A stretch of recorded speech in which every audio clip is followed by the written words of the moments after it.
미국이 금리를 다시 올린다?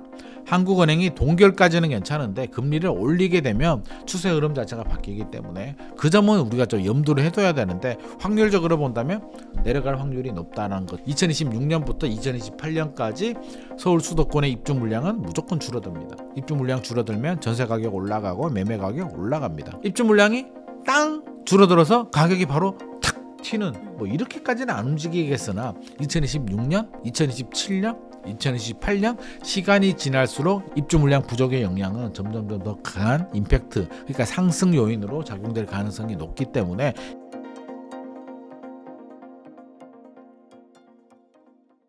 안녕하세요. 인터뷰 진행을 맡은 카프카입니다. 오늘은 김인만 대표님 모시고 요즘 혼돈의 부동산 시장이죠. 부동산 시장에 대해서 이야기를 좀 나눠보도록 하겠습니다. 대표님 안녕하세요. 안녕하세요. 네, 참 한 달 동안 많은 일이 있었는데 혼돈의 네. 적절한 표현인 것 같습니다. 정말 혼돈의 한 달. 이거는 진짜 너무나 많은 일이 있었던 것 같아요. 손바닥 뒤집듯이. 네. 손바닥도 이렇게는 안 뒤집을 것 같은데 상당히 많은 일이 있었고 이슈가 있었기 때문에 오늘 시간에 우리 좀 차분하게 네. 정리도 하고 네. 앞으로 부동산 시장이 어떻게 되는지도 좀 살펴보도록 하겠습니다.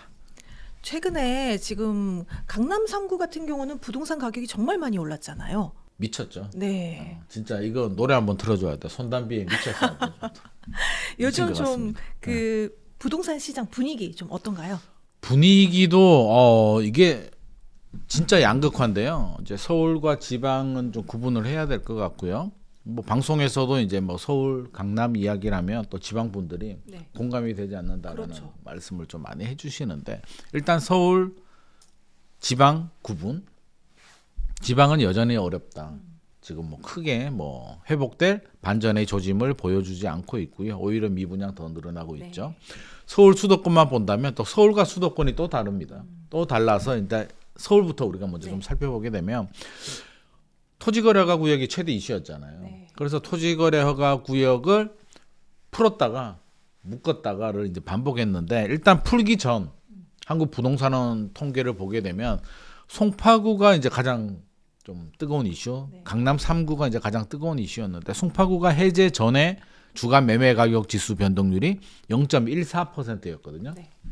0.14. 근데 해제가 되고 한 달이 지나서 다시 묶이기 전 통계를 보게 되면 0.79%까지 올라갑니다. 0.14에서 0.79면 몇 배죠? 5배, 6배 정도? 0.79% 정도면 이게 주간 변동률이니까 1년이 52주니까 52주로 곱하면 이 속도로 계속 올라가게 되면 1년에 한 40% 집값이 올라가는 속도로 올라갔고 실제로 현장 분위기를 보더라도 뭐 자고 나면 오르는 분위기였는데 우리 문재인 정부 시절하고 이제 비교를 많이 하거든요. 문재인 정부 시절에도 2018년 2월 1주차 부동산원 통계가 0.76%였어요. 그때보다도 더 높은 수치인데 문재인 정부 시절은 시간이 있잖아요. 2017년 5월 조기 대선하고 당선이 되고 2018년 2월까지 시간이 올라가는 시간이 있었잖아요. 근데 지금은 단 한 달간 한 달 만에 풀고 0.79%까지 올라갔다는 점은 거의 뭐 비정상적인 거의 미쳤다라는 생각이 들고요. 강남 3구가 다 마찬가지입니다. 서초구, 강남구도 엄청나게 올랐는데 좀 더 구체적으로 좀 들어가 보게 되면 아파트 이름으로 좀 예를 들면 우리 엘리트라고 하잖아요. 네. 잠시 엘리트 얘기 안 할 수는 없는데 엘스 리센츠 아파트 보게 되면 이전 최고 가격이 28억 5천만 원. 전용 84 국평 기준으로 28억 5천만 원이 최고 가격이었고요. 최고 가격이라는 얘기는 이게 한강뷰가 나오거나 네. 뭐 역 주변에 있거나 인테리어가 잘 돼 있는 물건이고 일반적인 매물들은 뭐 한 26억, 27억 정도 수준이었습니다. 뭐 저층은 25억도 있었고요. 오세훈 서울시장이 1월에 풀어줄 수도 있다. 그랬죠. 적극 검토하겠다라는 말을 하니까 이제 거래가 되기 시작합니다. 호가가 올라간다기보다는 나와 있는 매물들이 하나 둘씩 거래가 됐고요. 2월에 풀어졌죠. 갑자기. 네. 잠삼대청. 우리 잠삼대청이라고 하는데 아파트를 풀어줍니다. 그러면서 가격이 올라가는데 호가 기준으로는 엘스 리센츠가 33억까지 올라갔고요. 실제 거래도 뭐 30억은 찍힌 것 같고 32억 9천에도 거래가 됐다라는 이제 말이 나옵니다. 그래서 호가 기준으로 따지면 뭐 26억, 27억 부르던 게 30억이 넘었으니까 한 5억 정도? 한 달 만에 5억이면 어마어마합니다. 그리고 뭐 60억 아파트가 5억 오른 게 아니라 20m 아파트가 5억 오르면 오르는 폭이 굉장히 크잖아요. 그래서 뭐 부르는 게 갑일 정도로 많이 올랐는데 이렇게 단기 급등한 이유? 집주인의 목소리를 좀 살짝 들어보게 되면 네. 송파구에 있는 집주인들은 이제 그런 말씀을 하시더라고요. 풀리기 전에 우리는 토지거래가 구역을 5년 한 4년 반 정도 발목이 잡혀 있었는데 토지거래가 구역 지정이 되지 않았던 반포는 날아다니더라. 원베일리 단순 비교 대상은 아닙니다만 원베일리가 60억, 70억 이야기 나오고 있잖아요. 반포는 저렇게 날아다니는데 우리는 토지거래가 구역에 발목이 잡혀 있었는데 토지거래가 구역이 풀리니까 우리도 달려야 되지 않느냐라는 심리가 작동이 되고 있고 잠실이 이제 제가 지난 시간에도 아마 이런 말씀을 드렸던 것 같은데 잠실이 부모님한테 물려받지 않고 네. 내가 노력을 해서 공부 열심히 해서 전문직들이 갈 수 있는 마지노선인데 뭐 그런 세입자들 많았잖아요. 그래서 잠실에 거주할 정도면 나름대로 소득 수준이나 뭐가 좀 되는 분들인데 살까 말까를 아마 고민을 많이 하셨던 것 같아요.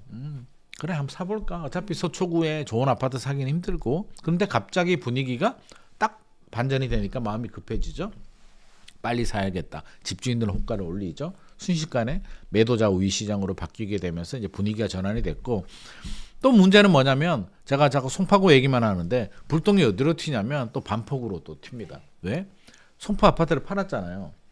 우리가 주인이라도 엘스 리센츠를 팔았다고 쳐요. 그러면 이제 돈이 들어올 거잖아요.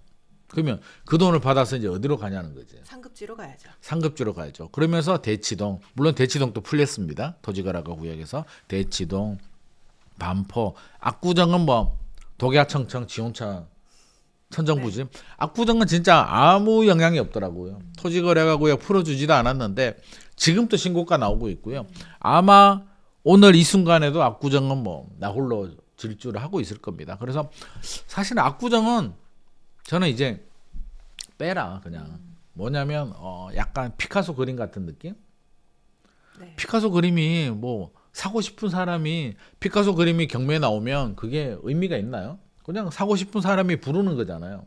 100억이 오를 수도 있고 200억이 오를 수도 있고 500억 주고 살 수도 있고 1000억 주고 살 수도 있는 게 피카소 그림이잖아요. 그러듯이 압구정 아파트도 이제 그런 개념으로 가니까 압구정은 좀 그들만의 리그. 그래서 송파구에서 시장한 불길이 전체적으로 지금 강남 쪽에 엄청난 열기를 줬다. 그리고 이제 주변 지역으로도 불똥이 튀었다. 강동구, 성동구, 마포구, 동작구도 주변 지역에 이제 풍선 효과가 이미 생겼습니다. 토지거래가 구역 재지정 전에도 이미 이제 거래가 늘어나고 있었기 때문에 서울에서는 불이 번지고 있는 거고요. 우리 수도권 지역으로 조금 더 확장해서 살펴보게 되면 수도권 지역은 확실한 양극화입니다. 지금 강세? 과열이 되는 지역이 과천, 강남하고 가깝잖아요. 과천하고 판교, 분당 그리고 신도시들 중에서 경부 라인 타고 광교 신도시, 동탄 신도시도 최근에 거래량이 좀 늘어나긴 하더라고요. 그래서 이런 일부 단지들, 주거 인프라가 좋은 단지들로 움직이는데 그래도 토지거래가 구역이 풀려서 영향을 받은 풍선 효과라고 본다면 저는 판교, 분당, 과천 정도까지라고 인정이 되고요. 나머지 밑에 지역으로 오게 되면 현상이 좀 다르긴 합니다. 동탄 신도시가 한 40km 강남에서 그 정도 네. 떨어져 있는데 동탄 신도시는 풍선 효과라기보다는 동탄 신도시에서 이제 전세 거주하다가 아파트를 사고 싶은 분이 있잖아요. 서울 갔는데 서울 한번 진입해볼까 갔는데 서울이 막 불장이잖아요. 깜짝 놀라가지고 어차피 호가가 올랐으니까 내가 가진 자본에 우리가 집을 살 때는요 항상 내가 가진 자본에 약간 상급지를 쳐다보거든요. 아 이거 좀 부족한데 라는 걸 항상 그걸 쳐다봐요. 그래서 갔는데 조금이 아니라 굉장히 많이 갭이 벌어져서 깜짝 놀라가지고 내려오면서 생각을 하죠. 안 되겠다. 그냥 꿈 깨고 내가 사는 지역이라도 빨리 내 집 마련해야겠다라고 해서 집을 사는데 동탄에 가면 이제 동탄역이라고 있잖아요. 네. GTX가 다니는 동탄역 주변에 있는 괜찮은 아파트들, 랜드마크 아파트 위주로만 거래량이 늘어나고 있고요. 나머지 역에서 거리가 떨어져 있는 지역들은 아직까지 그렇게 뭐 눈에 띄는 거래 움직임이 감지되지는 않고 있습니다. 현재 그러면 서울 부동산 같은 경우는 이제 불장에 진입했다 이런 좀 이야기를 하시는 전문가분들이 굉장히 진입했죠. 많으시던데, 네. 예.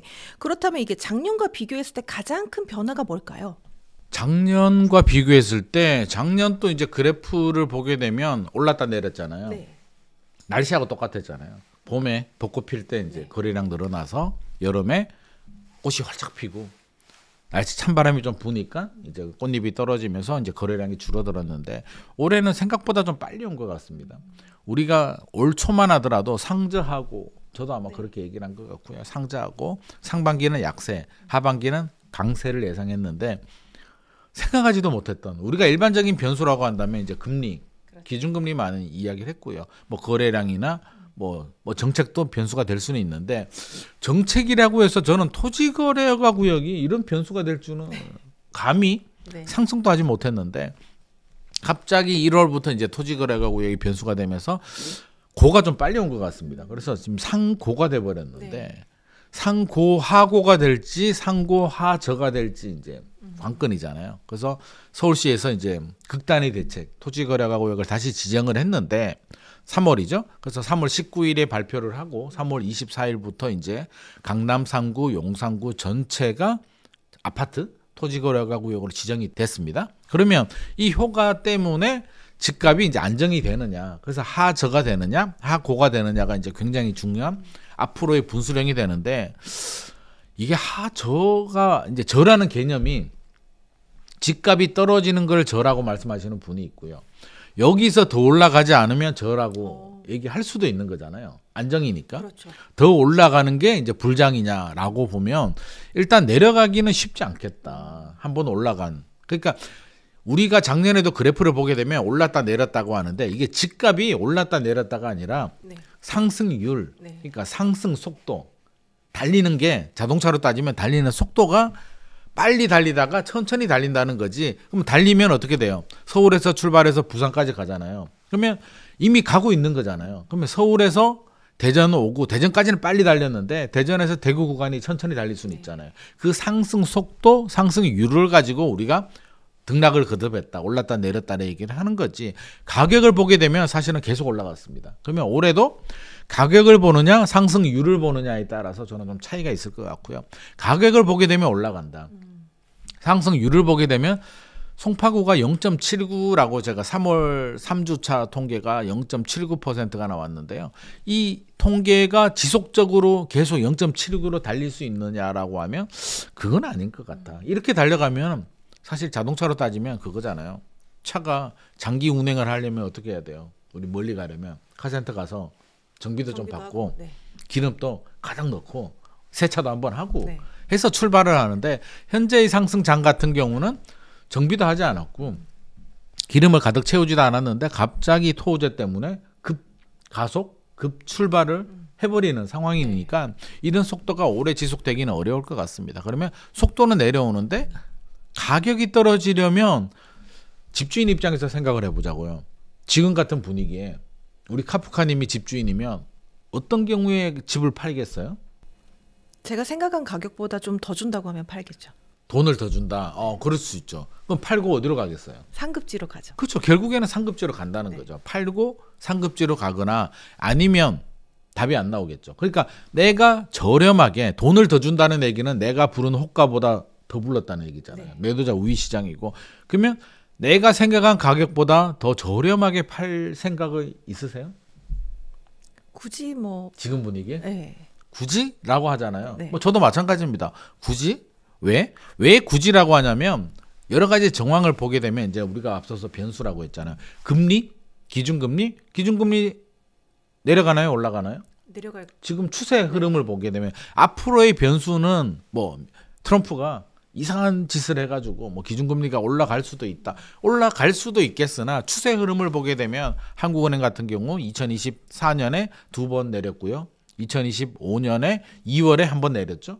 추세 흐름을 보게 되면 이제 3번 연속 내렸기 때문에 흐름 자체는 내려갑니다. 그럼 금리가 내려가는데 물론 대출 금리가 빨리 내려가지는 않을 수는 있습니다. 은행에서 강남 집값이 과열이 되니까 창구 지도를 통해서 이거 아닐 것 같아. 좀 조절 좀 해라고 하면 은행들은 아, 그래야겠죠? 라고 하면서 속으로는 쾌재를 부르겠죠. 왜? 네. 예금 금리는 내리고 대출 금리는 안 내려도 되니까 예대 마진 차 가지고 막대한 수익을 얻을 겁니다. 은행들은 얻는데 우리들이 볼 때는 대출 금리는 빨리 안 내려갈 수는 있다. 하지만 대출 금리가 올라가거나 기준 금리가 올라갈 가능성은 낮다. 그러면 주인 입장에서 본다면 집값이 좀 안정되면 대출 금리 내려가겠지라는 생각 충분히 할 수 있을 것 같고요. 두 번째는 입주 물량인데 입주 물량은 참 해결하기가 힘든 것 같아요. 서울 아파트 2026년 네. 내년 입주 물량이 한 8,000호 정도, 물론 플러스 마이너스 알파는 있겠습니다만 아파트 8,000호 정도인데 올해가 한 36,000호에서 4만 호 정도로 예상을 하고 있거든요. 그러면 한 4분의 1 토막, 네. 5분의 1 토막 정도 납니다. 그러면 입주 물량이 부족하다는 얘기는 뭐 치명적인 전세 가격 상승을 유발할 수밖에 없는 구조고요. 입주 물량이 부족하다고 해서 집값이 무조건 올라가는 건 아니에요.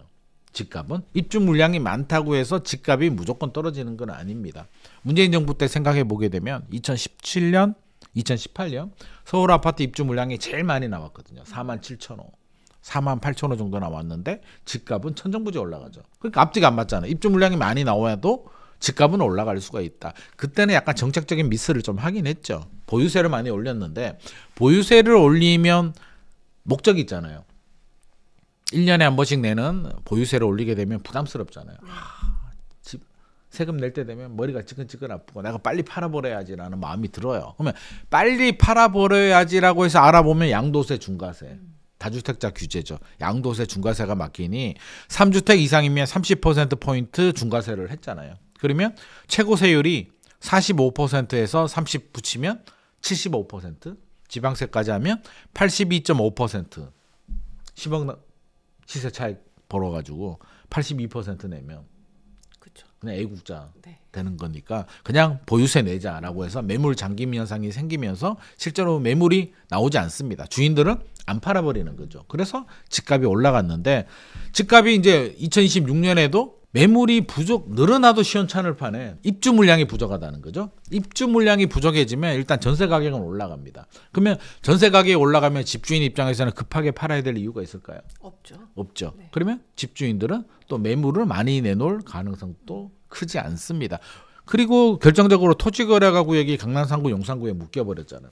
그럼 매물이 많이 나올까요? 안 나올까요? 많이 나올 수가 없죠. 나올 수가 없잖아요. 전세 낀 매물들은 강제 금지, 매물 잠김 현상, 강제 잠김 현상이 발생해 버리는 거예요. 강남 3구에 집주인이 자기 집에 거주하시는 분들 중에 이사갈 생각이 있는 집만 일부 아주 조금 매물로 나옵니다.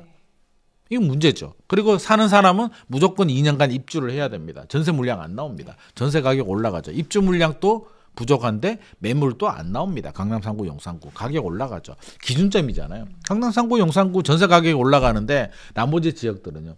강남이 무서운 게 우리가 강남에 뭐 들어가고 싶어도 사실은 뭐 돈이 없어서 못 들어가잖아요. 그들만의 리그이기도 한데 그럼에도 불구하고 우리가 자꾸 강남 얘기를 하는 이유는 기준점이에요. 최저임금처럼 최저임금이 올라가게 되면 전체 임금이 올라가는 상승 효과가 나오듯이 강남 가격이 올라가게 되면 우리가 천정 효과라고 하는데 천장이 올라가잖아요. 천장이 올라가면 이 천장을 맞춰서 키를 맞춘단 말이에요. 마용성은 이제 용산은 이게 마용성은 이제 용어가 틀린 것 같아요. 용산은 빼. 네.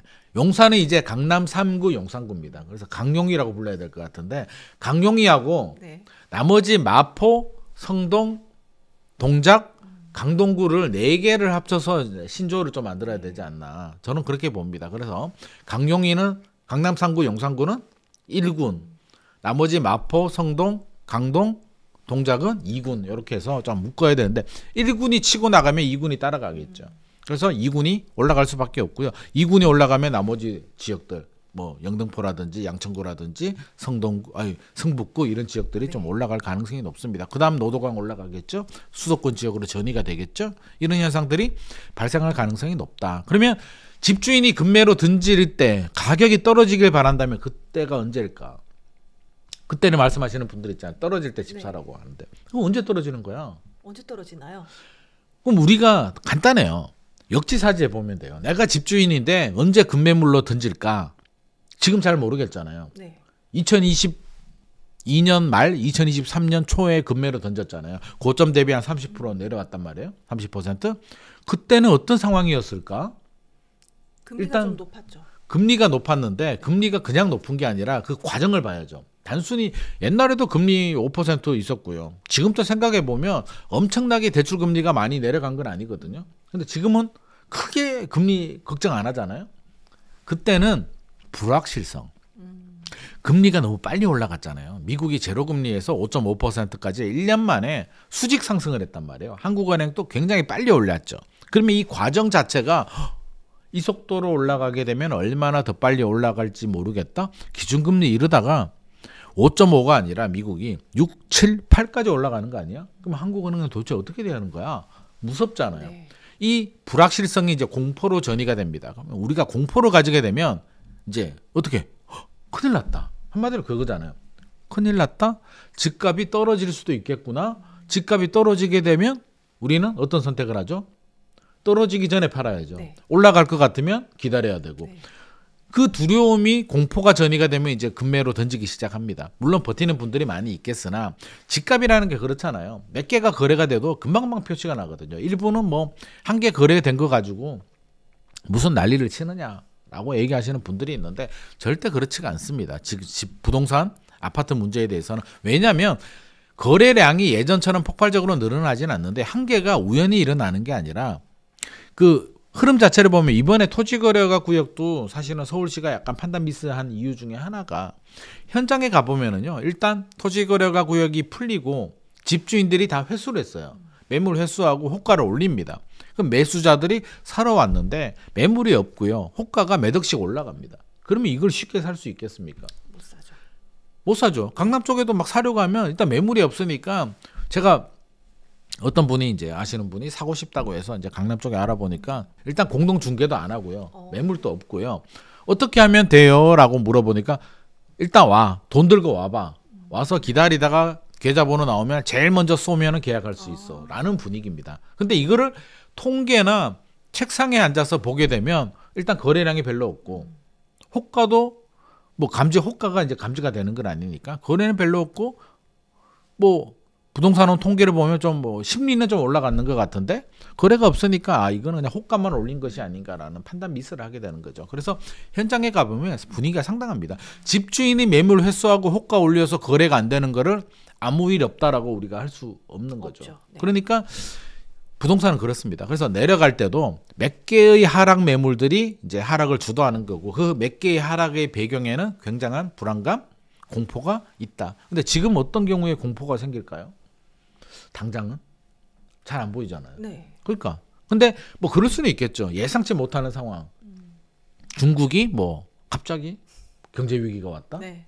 그런 일은 안 생겨야 되겠습니다만 미국이 트럼프가 이게 도대체가 뭘 한다는 건지 안 한다는 건지 관세 이제 뭐 25% 부과한다라고 하는데 언제 또 말이 바뀔지 모르겠는데 생각보다 미국이 뭐 안 좋아져 가지고 뭐 이상한 일이 생긴다든지 미국이 기준금리를 다시 올린다. 물가가 올라서 기준금리를 갑자기 또 피벗해 가지고 막 천정부지에 올린다. 뭐 이런 상황이면 또다시 우리가 공포를 느낄 수는 있겠으나 지금 분위기라면 금리 내려가고 있고 입주 물량이 부족한 상황에서 토지 거래가 구역으로 강제로 묶어버렸기 때문에 매물은 더 안 나오고 주변 지역으로 풍선 효과 나오고 있는데 마땅한 대책이 잘 없다라고 본다면 하반기도 저는 거래량은 줄어들겠으나 가격이 떨어지기는 힘들겠다. 한마디로 상승 속도는 둔화될 수는 있겠으나 가격을 보게 되면 떨어지기는 어렵겠다. 그러면 상승 속도를 가지고 상자하고를 따지자면 상고하저가 될 수도 있는 거고요. 네. 가격을 가지고 따지자면 상고하고 계속 이어질 가능성도 네. 있습니다. 그래서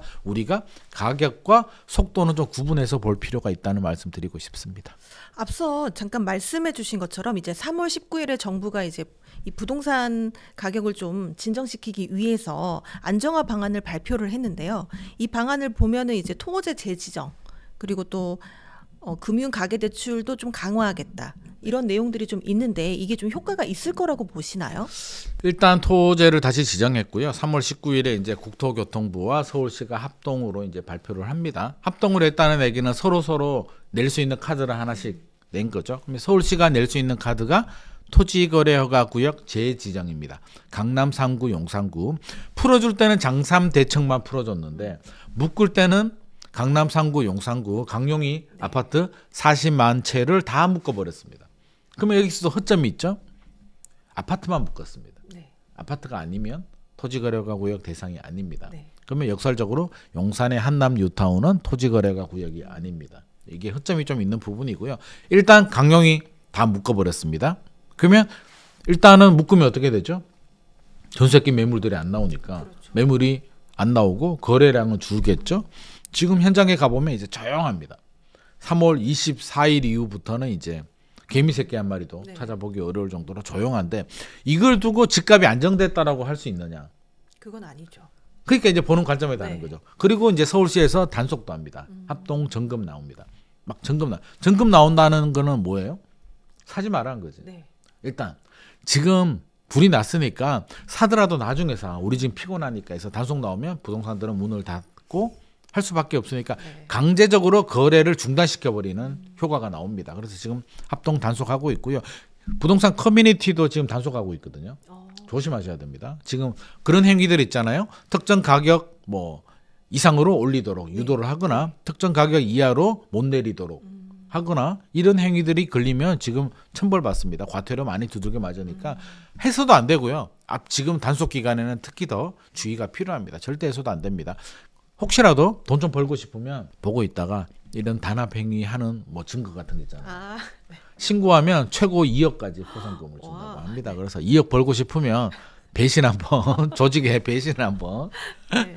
아무튼 그 정도로 이제 여러 가지 하고 있고요. 이제 서울시가 할 수 있는 카드는 이 정도입니다. 국토부는 뭘 할 수가 있을까? 국토부라기보다는 이제 정부라고 해야겠죠. 우리는 대출 관리 좀 해줄게. 뭐 정책자금 대출도 좀 올리고 은행 통해서 창구 지도도 하고 또 뭐 뒤에서는 당연히 7월부터 시행을 할 것이고 구매 능력을 제한시켜 버릴게. 그런 내용이 나왔고요. 또 경고도 하나 날렸죠. 야, 니들 보니까 강용이가 규제로 두들겨 맞았다고 해서 옆에 있는 마포, 성동, 강동, 동작 니들은 안전할 것 같아? 우리 보고 있어. 니들 또 오르면 니들은 다른 걸 때릴 거야. 뭘 때릴까요? 규제 지역, 네. 조정 대상 지역, 투기 과열 지구를 때리겠다라는 경고의 메시지를 줬습니다. 강남은 사실 묶여 있어요. 조정 대상 지역, 투기 과열 지구, 투기 지역으로 묶여 있기 때문에 다른 카드가 없으니까 토지거래가 구역을 더 지정을 한 거고요.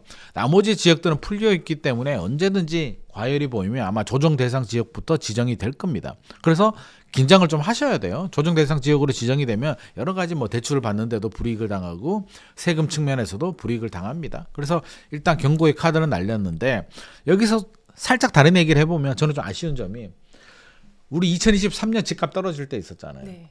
그때 사실은 강남 3구, 용산구도 풀었어야 되는 거 아닌가. 그리고 토지거래가 구역도 그때 풀었어야 되는 것이 아닌가 하는 아쉬움이 있습니다. 그때 풀었으면 지금 같은 이런 뭐 이벤트라면 이벤트?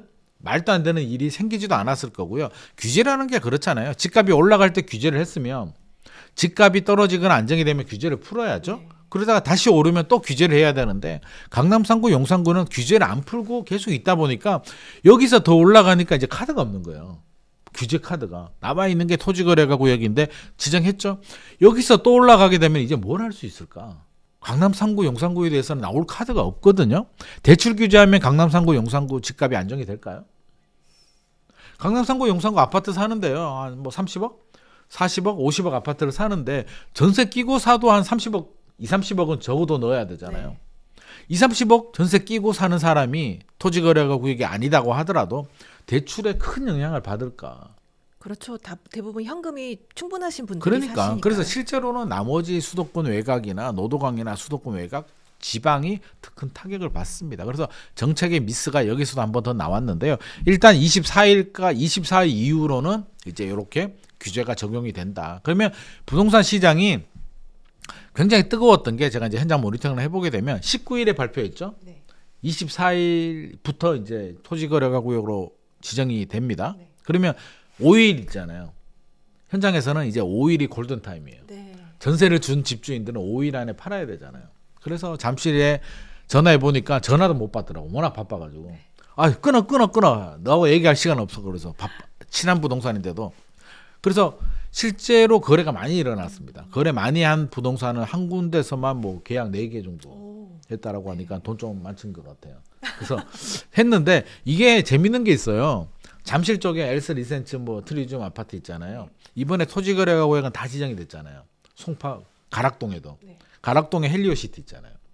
헬리오시티와 엘스 리센츠 아파트의 온도 차이가 존재합니다. 엘스 리센츠는 골든타임 5일 동안 난리가 났어요. 집주인들 전세를 주고 있는 집주인들은 빨리 팔아야 되니까 왜 못 팔게 되니까 가격을 2, 3억씩 내려가지고 내릴 테니까 제발 좀 거래해줘라고 해가지고 기다리는 매수 대기자들이 들어와서 계약이 막 이루어집니다. 막 이루어져요. 근데 헬리오시티도 지정이 되잖아요. 헬리오시티가 엘스 리센츠보다는 좀 저렴하니까 그래도 사러 갑니다. 금매가 안 나와요. 집주인들이 가격을 안 떨어뜨려요. 그래서 왜 안 떨어뜨리냐고 물어보니까 잠실 쪽은 이미 경험을 했잖아요. 뜨거운 맛을, 매운 맛을. 아 이거 묶이면 상당히 피곤해. 가락동은 맛을 처음 보는 거잖아. 이게 매운 맛인지 순한 맛인지 모르는 거야. 그러니까 집주인들이 부동산이 토지거래구역 지정되기 전까지 팔아야 되니까 가격을 좀 내리세요. 그러면 왜요? 왜 내려야 되는데요? 라고 하는 거예요. 그럼 매수자는 내리지 않은 헬리오시티를 살까요? 다른 데로 갈까요? 내린 곳을 사자. 내린 곳으로 가죠. 그래서 헬리오시티 호가를 보게 되면 지금 전용 84가 25억에서 27억 정도. 실제로 27억에 거래된 매물이 나왔습니다. 25억, 27억인데 그 5일 동안에는 잠실에 가보면 20억대 매물들이 있었거든요. 27억, 28억, 29억에. 그러면 거기 사는 게 맞잖아요. 그래서 왔는 손님들이 다 파크리오로 떠나거나 파크리오는 가격을 내려줬다고 하더라고요. 그래도 토지거래구역을 처음 지정된 신천동임에도 불구하고 옆 동네잖아요. 잠실에. 옆 동네의 뜨거운 맛을 한번 쓱 한번 봤지. 내 친구가 얼마나 괴로워하는지를 알기 때문에 금매물로 내렸고요. 헬리오시티는 내리지 않았습니다. 그래서 토지거래구역 이제 지정이 됐으니까 이제 잠잠 모드, 조용 모드로 들어갔는데 5일 동안 굉장히 난리도 아니었다는 말씀드리고 앞으로는 지정이 됐기 때문에 당분간은 좋게 말하면 굉장히 좀 온화한 안정적인 흐름 보일 거고요. 나쁘게 말하면 거래량이 굉장히 많이 줄어들 겁니다. 그러면 이걸 가지고 서울시는 아마 안정됐다라는 표현을 쓸 것 같고요. 또 반대로 일각에서는 가격이 떨어지지 않았는데 뭐가 안정됐느냐. 금매물이 다 팔렸으니까요. 이제 집주인 입장에서는 내가 집에 살고 있는 집주인만 팔 수 있거든요. 굳이 내가 서둘러서 팔 이유는 없겠죠. 그래서 큰 소리를 치고 있기 때문에 호가는 다시 올라갔다. 가격이 내려가지는 않았다. 거래량은 줄었다.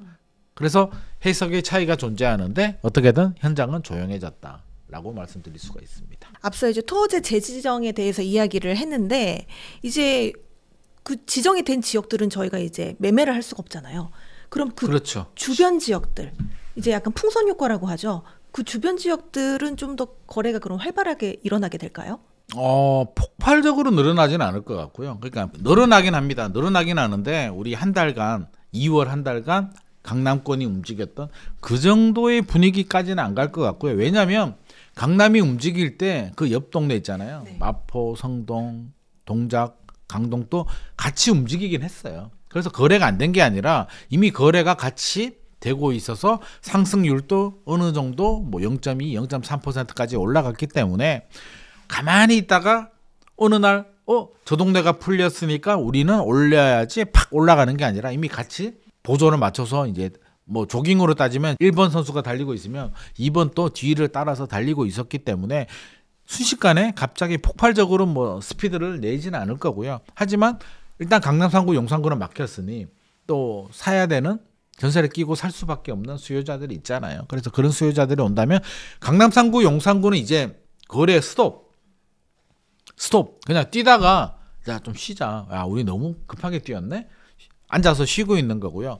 2번 선수들은 그냥 달리고는 있다. 그래서 폭발적으로 스피드를 내지 않겠으나 지금 속도로 어느 정도는 달리고는 있는 것 같습니다. 호가 많이 올랐는데요. 뭐 성동구의 옥수 금호동 같은 경우도 뭐 한 몇 억씩 올랐더라고요. 다들 생각보다 많이 올랐고요. 또 최근에 좀 많이 오른 지역들이 이제 동작구, 흑석하고 이제 노량진 쪽에 가보면 노량진 뉴타운 있잖아요. 여기도 가격이 좀 많이 올랐습니다. 흑석에 가면 아크로 리버하임이라는 아파트가 있거든요. 거기 호가가 생각보다 높더라고요. 뭐 25억 이상 부르고 있습니다. 25억, 27억 부르고 있고 분위기를 보면 이제 집주인들 말을 빌리자면 우리도 30억 간다라는 얘기를 할 정도로 지금 호가가 많이 올라가고 있기 때문에 반대로 해석하게 되면 매수자 입장에서는 조금 부담스러울 수도 있겠죠. 엘스 리센츠도 아니고 아크로 리버하임이 좋은 아파트이긴 합니다만 그래도 강남 3구는 아니기에 아마 30억은 제가 볼 때는 조금 무리수 아닐까. 아직 지금 분위기에서는요. 물론 나중에는 따라가겠으나 지금 분위기에서는 조금 집주인들이 호가를 많이 올리는 것 같고 노량진 뉴타운도 이제 프리미엄이 좀 많이 오르긴 했거든요. 그래서 시뮬레이션을 해보게 되면 일부 단지들 같은 경우는 전용 84가 노량진 뉴타운이 한 25억 정도는 기본이고 25억부터 더 올라가야 시세 차익이 투자 수익이 발생하는 수준까지는 갔습니다. 그러면 아크로 리버하임이 그 정도 하니까 여기도 이제 키를 맞췄는데 투자자 입장에서 본다면 여기서 아크로 리버하임이 30억 정도 가져야 노량진 또 이제 투자 수익이 발생하는 거기 때문에 저는 투자자 입장에서 본다면 단기 급등에 대한 약간 오버슈팅 부담은 좀 있다라는 말씀 드리고 싶고요. 너무 서두르지는 말자. 우리 너무 급했다. 2월, 3월 너무 급했기 때문에 계속 달릴 수는 없습니다. 우리 부동산 시장의 전체 흐름을 보게 되면 일단 2015년에서 서울 기준에서 2021년까지는 기본적인 상승장, 지속적으로 올라가는 상승장이었고요. 2022년에 이제 금리 떨어지게 되면서 조정장 진입이 됐는데 조정장의 특징이 이제 한번 1차 하락이 있었고 그 다음부터 등락을 거듭하는 좀 달렸다 쉬었다 달렸다 쉬었다를 반복을 하거든요. 그래서 올해도 사실은 조정의 구간에서 토지거래가 구역의 변수 때문에 이제 좀 빨리 달리는 경향이 있는데 이걸 계속 스포트하기에는 좀 현실적으로 좀 쉽지 않다. 그러면 일단 거래량은 좀 늘어나겠는데 우리가 생각하는 2월, 3월 같은 폭발적인 거래량이 주변 지역에서 발생하기는 쉽지 않다. 만약에 이런 일이 생기면 국토부하고요. 서울시가 보고 있어요. 조정 대상 지역 지정됩니다. 상당히 피곤합니다. 이게 조정 대상 지역으로 지정이 되면 양도세 중과세가 적용이 되는데요. 지금은 한시적으로 유예를 해주거든요. 그래서 5월 9일인가요? 그게 2026년 5월 9일까지인가 유예를 해줬는데 이거는요 정부가 마음만 먹으면 그냥 순식간에 적용할 수 있는 거예요. 양도세 중과세 적용되면 사실 아파요. 그렇잖아요. 10억 남아도요 세금 한 7억 8억 내야 되거든요. 그래서 굉장히 아픈 규제이기 때문에 우리 시장에서도 너무 흥분할 필요는 없을 것 같고 뭐 그럴 수는 있겠죠. 내가 필요해요. 자금이 돼. 필요해요. 그런 분들은 뭐 마포에 사든 어디에 사든 내가 입주할 수 없으면 전세 끼고 할 수 있잖아요. 성동구도 좋고요. 옥수 금호동도 좋고 뭐 마포에 뭐 공덕도 좋고 아현도 좋고 다 좋아요. 다 좋은데 분위기에 휩쓸려서 지금 아니면 안 될 것 같은 불안한 마음에 무리하게 사면 이게 구간 자체가 우리가 계속 올라가는 상승 구간은 아니기 때문에 일단은 한 템포는 좀 쉬어갈 필요도 있겠다라는 말씀 드리고 필요한 분들은 사셔도 됩니다. 떨어지면 어떡하냐고요? 떨어지면 뭐 잘 살다 보면 또 올라가겠죠. 왜? 그게 아파트의 장점이거든요. 아파트는 상가하고 틀려요. 시장 가치가 중요하기 때문에 부동산 시장 흐름에 따라서 화폐 가치가 떨어지는 가격만큼 장기적으로 올라가는데요. 상가 같은 경우는 완전히 반대예요. 아파트는 그런 거 있잖아요. 친구 따라 강남 가면 강남 갔다가 뭐 물릴 수도 있고 넘어질 수도 있는데요. 그냥 잘 살다 보면 또는 전세 주고 버티다 보면 5년 10년 후에는 어떻게든 올라가거든요. 상가는 친구 따라 강남 가서 상가 하나 샀는데 첫 단추를 잘못 꽂잖아요. 10년이 지나도 잘못 꽂습니다. 쉽지 않아요. 상가는 한번 잘못 투자하면 회복이 쉽지 않은데 아파트는 잘못 투자한다는 게 결국에는 인구가 감소하거나 경기가 침체가 되거나 지방처럼 이런 현상이 아니라면 서울 수도권에서는 그 정도 걱정할 필요는 없겠다라는 말씀 드리고 싶습니다. 그렇다면 이렇게 좀 불확실성이 많이 존재하고 있는 현재 같은 상황에서 올해 서울의 집값의 가장 큰 변수는 무엇이라고 보세요? 일단은 토지거래가 구역이 이제 예상과 다르게 이렇게 좀 뜨거운 이슈가 되어버렸고요. 지금의 변수라면 이제 기준금리는 일단 내려가는 추세인데 금리부터 말씀드리면 중요합니다. 금리가 중요한데 금리는 그것만 보면 돼요. 어차피 많이 못 내린다. 미국 상황을 보게 되면 이게 미국과의 격차가 중요한데 더 우리가 먼저 내리게 되면 자금 유출 가능성도 있고요. 환율에도 문제가 생기기 때문에 더 많이 내리기는 어렵다. 하지만 내려가는 추세는 변함이 없다. 하지만 이 추세가 바뀌는지는 봐야 돼요. 미국이 금리를 다시 올린다. 한국은행이 동결까지는 괜찮은데 금리를 올리게 되면 추세 흐름 자체가 바뀌기 때문에 그 점은 우리가 좀 염두를 해둬야 되는데 확률적으로 본다면 내려갈 확률이 높다는 거 첫 번째 말씀드리고 두 번째 변수는 이제 입주 물량인데 입주 물량은 어떻게 할 수 있는 방법이 없어요. 이거는 고정값입니다. 고정값. 변수라기보다는 그냥 상수라고 보시면 될 것 같습니다. 2026년부터 2028년까지 서울 수도권의 입주 물량은 무조건 줄어듭니다. 입주 물량 줄어들면 전세 가격 올라가고 매매 가격 올라갑니다. 그래서 당장 입주 물량이 땅 줄어들어서 가격이 바로 탁 튀는 뭐 이렇게까지는 안 움직이겠으나 2026년, 2027년, 2028년 시간이 지날수록 이 입주 물량 부족의 영향은 점점 더 강한 임팩트, 그러니까 상승 요인으로 작용될 가능성이 높기 때문에 이거는 입주 물량은 상수로 봐야 되고요. 이 입주 물량을 깨어 부수기 위해서는 정부가 할 수 있는 게 사실 카드가 없어요. 물량을 늘리는 카드는 없습니다. 3기 신도시가 유일한 카드인데 3기 신도시도 입주하려고 하면 제일 빠른 곳이 아마 2028년에 첫 입주는 가능하겠으나 물량 자체가 그렇게 많지는 않습니다. 시장의 판도를 바꿀 만한 그 정도의 물량 자체는 나오진 않고요. 또 3기 신도시는 서울이 아니잖아요.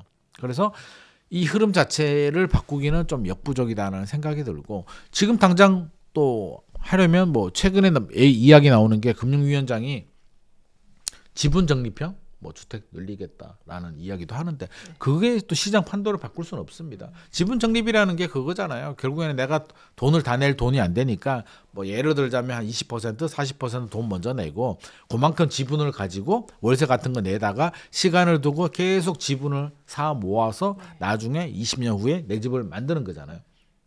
이게 하나의 트렌드가 되려면 공급 물량이 엄청나게 많이 나와줘야 되는데 규모의 경제가 통해야 되는데 우리가 뭐 사우디아라비아도 아니고 지어본들 몇 개 짓겠습니까? 물량 자체 규모의 경제가 통하지가 않고요. 우리나라에서는 부동산 아파트가 중요한 게 실거주 목적 주거 안정성도 있으나 투자 수익도 무시할 수는 없잖아요. 근데 지분 적립이면 내가 수익을 어느 정도 공유를 해야 된단 말이에요. 내 지분을 다 가질 때까지. 싫잖아요. 차라리 대출 받아서 집 사지. 어차피 월세 내느니 대출이자 내는 게 마음 편하지 않겠습니까? 저라도 그렇게 생각을 할 것 같습니다. 그래서 지분 적립형 주택이 아마 트렌드로 자리 잡기는 쉽지 않겠다라는 말씀 드립니다. 그러면 할 수 있는 게 뭐냐? 비아파트 공급을 늘려야 되는데 지금 비아파트 뭐 지금 사망 직전이잖아요. 공급하시는 분들이 공급을 할 수가 없습니다. 왜? 몇 가지 이유가 있는데 첫 번째는 전세. 아파트 전세 가격은 올라가는데요. 비아파트 전세는 전세 사기, 깡통 전세 우려 때문에 약세입니다. 전세가 약세면 분양이 잘 될 리는 없죠. 그러면 건축하시는 시행사 입장에서 본다면 사업성이 안 나온다는 얘기입니다. 그리고 땅값은 안 떨어지죠. 땅값은 계속 올라갑니다. PF 받기 쉽지 않아요. PF 금리도 높고요. PF 받았다가 최근에 펜디 강남에서 그 명품 회사 펜디하고 같이 손잡고 뭐 명품 뭐 만들려고 하다가 지금 PF 브릿지론에서 넘어졌습니다. 대출이자 감당이 안 돼서 쉽지 않습니다. 건축비가 5년 전보다 2배 올랐거든요. 그러니까 분양가를 올릴 수 없는 전세 가격이 올라가지 않는 상황에서 건축비를 이렇게 높은 가격을 지불하면서 버틸 수 있는 사업하시는 분이 없습니다. 정부에서 아무리 주택수를 빼준다고 해도 쉽지 않습니다. 그러면 비아파트 공급 힘들겠다. 그러면 어떻게 해야 되죠? 답이 없잖아요. 유일한 답은 공급을 늘리는 게 아니라 서울의 유일한 답은 수요를 분산시키는 방법밖에 없습니다. 그러면 3기 신도시, 수도권, 경기 인천에 뭐 아파트 많이 지어서 서울 수요를 강제 이주, 뭐 강제라기보다는 본의 아니게 집값 전세 가격이 너무 높으니까 이제 분산이 되죠. 실제로도 지금 그런 현상이 발생하고 있습니다. 서울 인구가 1000만이 깨졌잖아요. 930만 정도. 서울 인구가 줄어든 이유는 일자리가 부족해서도 아니고요. 주거 인프라가 안 좋아서도 아니고요. 미분양이 많아서도 아니고요. 서울 경기로 그냥 떠나가는 사람들, 집값 부담이 너무 높았어. 그래서 수도권으로 본다면 서울, 경기, 인천 인구는 증가세입니다. 부울경하고 다르죠. 부산, 울산, 경남은 다 인구가 줄어들어요. 출산율도 줄어들고 서울 수도권으로 인구 유출이 발생하는데 서울 수도권은 출산율은 줄어드나 인구가 유입이 되면서 전체 평균을 맞추고 있다. 그래서 서울만 바라보면 당분간은 서울은 수요가 줄어들 수밖에 없고 정부나 서울시도 그런 정책을 할 수밖에 없다. 하지만 이게 근본적인 해결책은 되기 어렵기 때문에 서울 수도권의 집값 상승 트렌드 흐름 자체를 바꾸기는 저는 좀 힘들지 않나 싶습니다. 일시적으로 하락을 할 수 있는 2차 하락이 올 수는 있어요. 네. 그게 뭔지는 모르겠으나 미국에서 금리를 다시 올려서 올지 중국에서 올지 우리 내부적으로 지금 뭐 경제가 안 좋아서 올지는 모르겠는데요. 일단 일시적으로 하락이 오게 되면 이제 2차 하락이 오는데 우리가 2차 하락 올 때는 제가 예전에 한번 말씀드렸습니다만 부동산은 고점 대비 한 30% 정도 하락을 하게 되면 우리가 이제 급매물 네. 폭락이라는 표현을 쓰거든요. 그때는 사셔도 좋습니다. 사셔서 좀 기다리면 다시 또 반등을 합니다. 그래서 부동산은 고점 대비 30% 정도. 만약에 지금은 이제 규제를 하는데 강남 집값이 떨어지게 되면 조정 대상 지역 투기 과열지구 규제 풀 수도 있거든요. 네. 토지거래가 구역도 풀리면 그때는 진짜 바닥이니까 들어가셔도 좋습니다. 일각에서는 일본처럼 잃어버린 30년 가면 어떡하지? 라고 얘기를 하는데 갈 수는 있어요. 갈 수는 있는데 사실 그거는 우리가 저성장은 이제 피할 수가 없을 것 같고요. 잃어버린 30년이 이제 일본이 우리가 단순하게 생각하면 뭐 금리가 이제 프라자 합의를 통해서 환율 강제 조정을 하게 되고 수출이 안 되니까 금리를 내리고 금리를 내리니까 돈이 부동산으로 쏠려서 집값이 폭등하게 되고 그러다가 다시 규제 집값 잡겠다고 금리를 올리니까 집값 부동산 가격이 폭락하게 되면서 일본이 장기 침체로 왔다라고 이제 우리가 단순히 알고는 있는데 속을 들여다보게 되면 이제 구조적인 문제가 좀 존재합니다. 우리가 일본이 이제 일본 하면 딱 생각나는 게 뭐예요? 종신 고용, 연공 서열 뭐 네. 우리도 사실 그 문화를 좀 받아왔잖아요. 그렇죠. 제가 첫 직장 다닐 때만 하더라도 연공 서열, 종신 고용이 그게 일본 문화인 줄도 몰랐는데 그게 우리만의 문화인 줄 알았거든요. 그래서 그냥 열심히 안 해도 매년 호봉이 이렇게 올라가요. 호봉이 올라가고 월급 조금씩 올려주고요. 또 평생 직장에서 엄청 열심히 합니다. 왜? 내가 여기 뼈를 묻어야 되니까 막 일도 많이 시키고 막 밤새고 저는 뭐 일주일 동안 밤샌 적도 있거든요. 신입사원 때 연구원 할 때 막 그때는 나 왜 그랬을까? 평생 직장인 줄 알고 있는데 알고 보니까 평생 직장 아니더라고요. 그게 일본 문화인데 일본도 이제 그런 문화가 있었습니다. 그게 전쟁 때문에 태평양 전쟁 시절 군수물자를 만들어야 되는데 저 월급 좀 올려줘요. 일하기 싫어요라고 하면 전쟁해야 되는데 그게 말이 되냐고. 그래서 그 전쟁 문화 때문에 은행과 기업을 짝을 지어주죠. 그래서 은행은 특정 기업한테 돈을 빌려주고 기업은 돈 걱정 안 하고 생산만 하고 종업원들도 걱정 안 하고 일만 하는 이 문화가 경제 성장기에는 맞아 떨어졌는데 이제 90년대 넘어가게 되고 91년도에 이제 집값 폭락하게 되고 이게 맞지 않죠. 시대 흐름에. 요즘 같은 시대에 무슨 연공서열 종신고용입니까? 그래서 일본도 표면적인 거는 집값이 떨어졌다고 하나 속은 이제 그동안의 관행 경제 시스템을 바꾸는 과정입니다. 그 과정이 15년, 30년이 걸렸어요. 그래서 비정규직도 도입하게 되고 여러 가지 구조조정도 하게 되고 기업들도 그렇고 은행들도 기업들도 이제 은행을 통해서만 자금 조달하는 게 아니라 채권이나 주식시장을 통해서 자금 조달하고 일본도 이제 이런 과정을 지나가는 게 잃어버린 30년입니다. 그러면 우리도 어떻게 될까? 저성장은 들어가요. 저성장은 들어가는데 일본과 좀 다르게 우리는 97년, 98년도 IMF 외환 위기를 겪으면서 본의 아니게 우리는 구조조정 좀 했잖아요. 그래서 만약에 역설적으로 우리가 IMF 외환 위기가 안 왔으면은 우리가 일본처럼 그렇게 될 수도 있어요. 진짜 장기 침체 들어가서 우리 힘으로 뼈를 깎는 노력을 하면서 시행착오를 겪으면서 잃어버린 30년을 갈 수도 있었는데 그나마 다행이라면 IMF 외환 위기를 통해서 우리는 본의 아니게 IMF의 힘을 빌려서 강제 구조조정을 했기 때문에 어느 정도 사회의 유연성, 시대 흐름에 맞는 구조조정을 좀 했고요. 완벽하지는 않겠습니다만 지금 저성장으로 들어가게 되면 아직은 골든타임이 남아 있으니까 또 일본을 반면교사해서 부족한 부분을 좀 개선을 한다면 하기 나름인데 약간 우리 정치를 보게 되면 할까 싶기도 하고 약간 그게 리스크이긴 합니다. 그래서 집값이 2차 하락이 떨어지게 되면 급매물을 사면 되고요. 설사 일본처럼 잃어버린 30년 장기 침체로 들어가게 되면 일본이 어디가 살아남았습니까? 뭐 핵심지만 지금 그렇죠. 네. 도쿄. 일본은 이제 지방이 잘 되어 있거든요. 분권이. 그래서 도쿄, 교토, 오사카, 후쿠오카, 삿포로 이런 지역들이 살아남았어요. 거점 도시들이. 그러면 우리나라도 크게 본다면 서울 수도권이 이제 뭐 거점 도시, 도쿄처럼 되는 거고요. 지방 광역시가 이제 일본처럼 그렇게 살아날지가 관건인데 이제 우리하고 문화는 좀 틀려요. 일본은 은행 또 우리는 KB, 신한, 뭐 하나은행 그러면 전국이 다 똑같잖아요. 네. 일본은 그렇지 않더라고요. 지방 우리나라 같으면 대구은행, 부산은행, 광주은행 같은 게 굉장히 큽니다. 그래서 지방 분권화가 잘 되어 있어서 지역 경제가 탄탄한데 한마디로 오사카 사는 사람이 직장을 구해서 도쿄로 가지 않는다는 거예요. 근데 우리는 지금 부산, 대구에 계시는 분이 일자리를 찾아서 서울로 온다는 게 일본과 다른 점이긴 네. 합니다. 그래서 서울 수도권이 버티고 살아남는 건 확실한데 대구, 부산 거점 도시가 그런 뭐 서울과 같이 이 위기를 돌파하고 저성장 잃어버린 30년에 와도 살아남을지에 대해서는 사실은 좀 걱정되는 부분. 결국에는 일자리. 결국에는 일본이요. 잃어버린 30년 동안 내린 답이 있어요. 답이 뭐냐면 일자리입니다. 결국에는 일자리다. 그래서 우리는 카피 떠서 빨리 답만 받아오면 되잖아. 걔들은 30년 고생해서 얻은 답이 일자리란 말이에요. 네.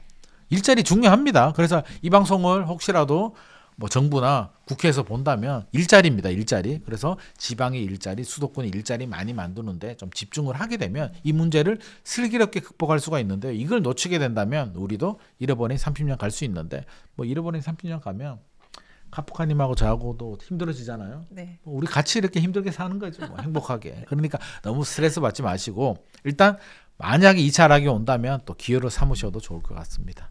사실 강남과 비강남 그리고 서울과 수도권 또 수도권과 지방 이렇게 격차가 계속 심화되고 있는데 이제 이 갭 메우기가 좀 진행이 될까요? 옛날처럼 탄력적으로 되기는 어려울 것 같습니다. 우리 2007년, 2008년도 생각해 보게 되면 그때는 이제 서울이 굉장히 많이 올랐습니다. 노무현 정부 시절에 많이 오르고 그 다음에 부산이 천정부지에 올라가거든요. 부산, 대구가 올라가면서 갭을 메웠단 말이에요.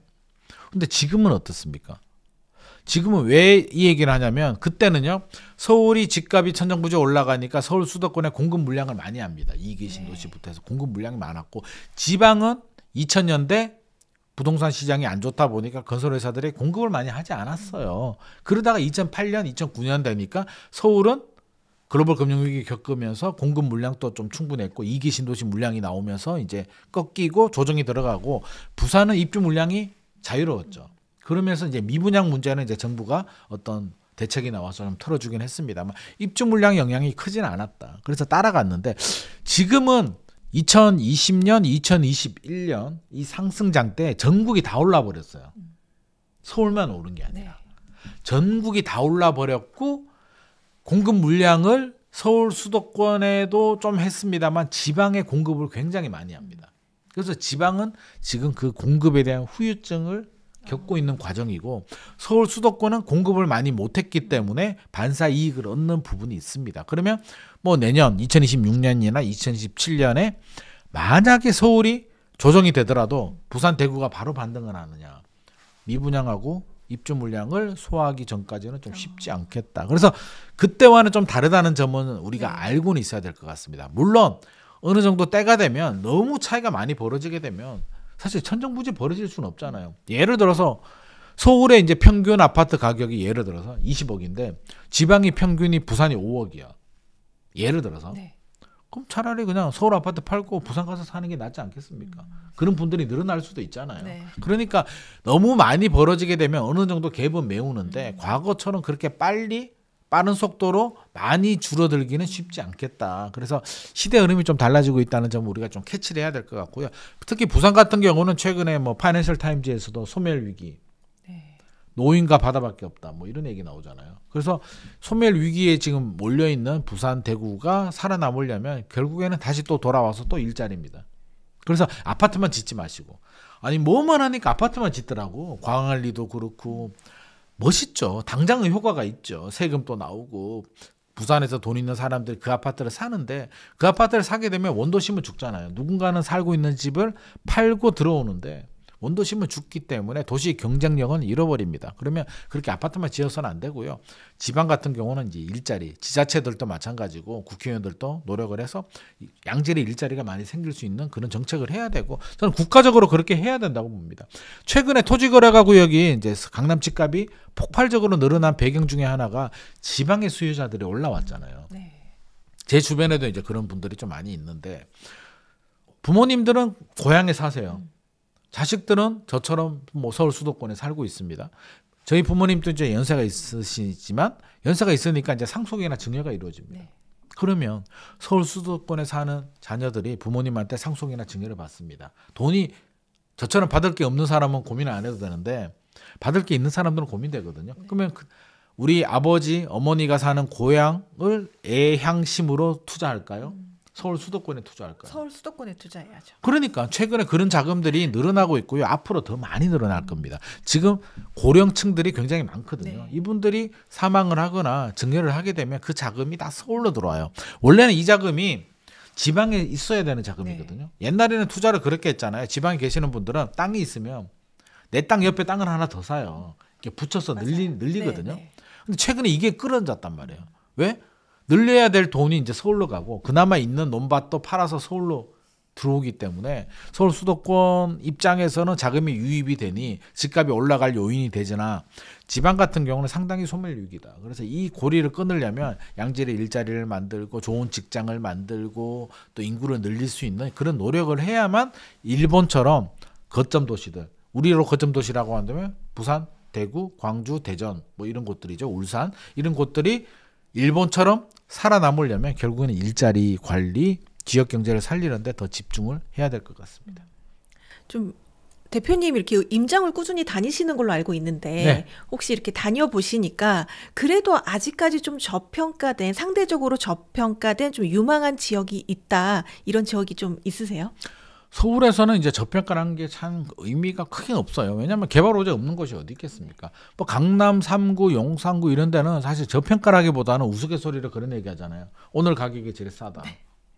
아니 앞으로 집값이 올라가게 되면 오늘이 저평가가 돼버리잖아요. 그래서 서울은 사실은 그런 개념으로 좀 봐야 될 것 같고요. 그러니까 지금 시세보다 저렴한 곳을 찾는다면 저는 노도강 쪽밖에는 지금 눈에 들어오지 않습니다. 노도강하고 중랑구 쪽인데 이제 그건 자본이 좀 부족하신 분들. 네. 한 2억, 3억 정도로 투자하시고 싶은 분들이라면 어차피 안 되잖아요. 1군지, 2군지. 1군지가 강남 3구, 용산구, 2군지가 마포, 성동, 뭐 강동, 동작이라면 어차피 2, 3억 가지고 못 들어오는 지역이라면 2, 3억 가지고 그 지역에 신축 빌라 같은 거 사지 마시고 차라리 노도강으로 들어가십시오. 노도강은 아직도 고점 대비 한 80% 수준 머물러 있기 때문에 저는 저평가라고 봅니다. 그쪽에 GTX 라인들도 있고요.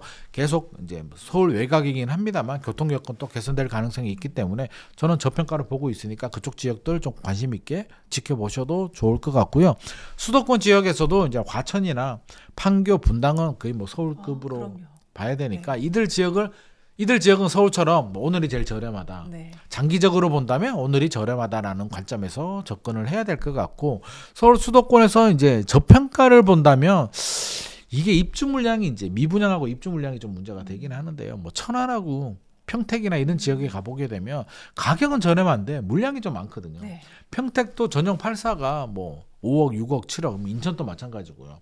뭐 송도, 인천에서는 송도, 청라, 검단 이런 지역들 또 남쪽으로 내려오게 되면 이제 평택 정도가 있는데 지금은 좀 힘들어요. 물량 자체도 좀 많고 힘든데 이게 이제 입주 물량이 소화가 되고 미분양이 좀 해소가 된다면 장기적으로는 저는 요즘 신축 아파트가 최소 분양을 해도 5억은 기본 나오거든요. 지방에서 분양을 해도 네. 뭐 창원이든 어디든 최소 5억은 나오는데 평택이나 인천 쪽에 가보면 신축이 5억 아파트들 꽤 있거든요. 그럼 지방 중소도시하고 같은 수준이라는 뜻이에요. 근데 앞으로 지방 중소도시들보다는 이들 지역들이 오히려 더 경쟁력이 있다. 인구 측면에서 본다면 일자리도 그렇고요. 그래서 금단 신도시 같은 경우도 역세권 주변은 지금도 7, 8억씩 하는데 여기하고 떨어져 있는 곳들은 5억짜리 꽤 있거든요. 뭐 청라도 마찬가지고 송도도 마찬가지고요. 송도 같은 경우는 뭐 GTX B만 개통이 되면 저는 충분히 가능성이 있을 것 같고 평택 같은 경우는 제가 평택 시장이면은 나 당선될 수 있을 것 같기도 해요. 왜냐하면 평택은 단점이 그거예요. 교통인데 지하철 1호선하고 SRT가 북에서 남으로 쭉 내려오거든요. 네. 이게 안 돼요. 그러니까 평택이 서해부터 경부고속도로까지 굉장히 크잖아요. 네. 근데 지하철은 직선으로 내려온다고. 그러니까 지하철 2호선처럼 서울 지하철 2호선처럼 순환 열차 하나만 도입을 딱 해주면 평택 집값 올라갑니다. 그 주민들 지지 안 해주겠습니까? 제가 시장 나오면 공약으로 평택 순환 열차 크지도 않아요. 고덕신도시부터 해가지고 한 바퀴 뺑 두르면 되거든요. 공약 한번 겁니다. 저 당선될 수도 있을 것 같아요. 저 안 나오면 평택 나온 줄 아십시오. 네. 그래서 저는 평택 제가 갈 때마다 아쉬운 게 제가 웃자고 한 소리고요. 아쉬운 게 저는 그거였어요. 아 평택 시장이 이거를 알까 모를까? 이 교통라인 직선의 교통라인을 순환열차 하나만 만들어주게 되면 평택의 가치는 껑충 올라갈 수도 있다는 점. 그래서 저는 충분히 가능성이 있을 것 같고요. 물론 미분양, 입주 물량 소진에 지금은 좀 집중을 해야 될 것 같습니다. 앞서 이렇게 서울 수도권 부동산과 이렇게 지방 부동산에 대해서 이야기를 많이 해주셨는데 지금 이제 그래도 정부가 최근에 지방의 미분양을 이제 좀 해소해 보려고 뭐 다주택 지방에 있는 주택을 구입하면 네. 뭐 다주택 중과세를 폐지한다고 발표를 했는데 구체적으로 좀 어떤 내용인지 좀 설명을 해주시면 좋을 것 같습니다. 저는 굉장히 아쉬움이 많이 남는데요. 일단 뭐 지방의 주택을 사게 되면 주택수에서 빼줍니다. 네. 그러니까 지방 주택을 가지고 있어서 중과세에 대한 불이익은 없애주겠다. 그래서 고향에 또는 관심 있는 지역에 사라고 하는데 중과세 빼주고 이제 주택수 빼주는데 생각을 해보게 되면 이제 중과세라는 게 한 대 맞을 거 두 대 맞는 거잖아요. 두 대 맞을 때 네 대 맞고 그러면 예를 들어서 5대 맞을 거 중과세로 10대를 맞아요. 저는 학교 다닐 때 체벌이 있는 시대에 살았거든요. 막 맞았거든요. 그래서 문제 틀리면 때려요, 선생님이. 문제 틀리면 내가 속상한데 왜 맞아야 되는지 나중에 생각해 보니까 이상하더라고요. 그러니까 위로를 해줘야지 문제를 틀렸는데 왜 때리지, 선생님이? 아마 그날 선생님이 부부싸움한 것 같습니다. 쥐신경질 나니까 우리를 때리지 않았나 싶은 그런 생각도 좀 하게 되는데 일단 10대 선생님이 10대를 때린대요. 원래는. 야, 너 수학 문제 80점 이하로도는 10대 때릴 거야 라고 했는데 어느 날 와서 선생님이 기분이 좋았나 봐요. 부인한테 밥을 얻어먹었나 봐. 5대만 때리겠대요. 이걸 감사하게 생각을 해야 될까요? 그러니까 10대 맞을 걸 5대 맞는 게 감사한 일이에요? 화가 나는 일이에요? 애매한 일이네요. 애매해요. 네. 애매한데 다시 생각해보면 화가 나는 일이라니까. 네. 5대 맞잖아요. 네, 맞기는 중과세도 마찬가지죠. 처음에는 중과세 적용 안 되는 게 어디야 라고 하지만 세금 내잖아요. 일반 과세. 그러면 지방에 미분양도 많고 입주 물량이 많은 지방에 내가 왜 사야 되지? 라는 생각을 하게 되잖아요. 우리라도. 네. 우리가 투자 왜 해요? 내가 거주하는 집 빼고 돈 벌려고 하는 그렇죠. 거잖아요. 돈 벌려고 하는데 물론 시장 교란 행위를 하면 안 되겠습니다만 돈을 벌고 싶은데 미분양도 많고 입주 물량도 많고 경기도 안 좋고 일자리도 없고 인구도 유출이 되는 지방에 중과세가 적용되지 않는다는 이유만으로 우리가 투자를 할 만한 요인이 될까? 지극히 탁상행정이다. 맞잖아요. 되게 인심 쓰듯이 중과세 적용 안 하고 주택수에서 빼주겠대. 어휴 감사해요. 제가 빨리 사러 갈게요. 이런 분이 과연 얼마나 될까? 그렇다면 우리는 뭘 받아야 돼요? 일단 뭐 미분양이나 입주 물량 뭐 경기 이런 거는 뭐 어떻게 당장에 해결할 수 없는 문제이고 정부가 해야 될 건 당근을 좀 줘야죠. 그럼 당근이 뭐냐면 중과세 방향성은 저는 맞다고 봐요. 그러니까 이렇게 가는 게 맞아요. 그러니까 당근을 주는 게 맞는데 당근을 더 줘야지. 그러니까 그냥 중과세가 아니라 예를 들자면 5년 동안 지금 한시적으로 예를 들어서 2025년 12월까지 지방 미분양 아파트를 사게 되면 5년 동안 사고 나서 5년 동안 발생하는 양도 차익에 대해서는 양도세 받지 않을게.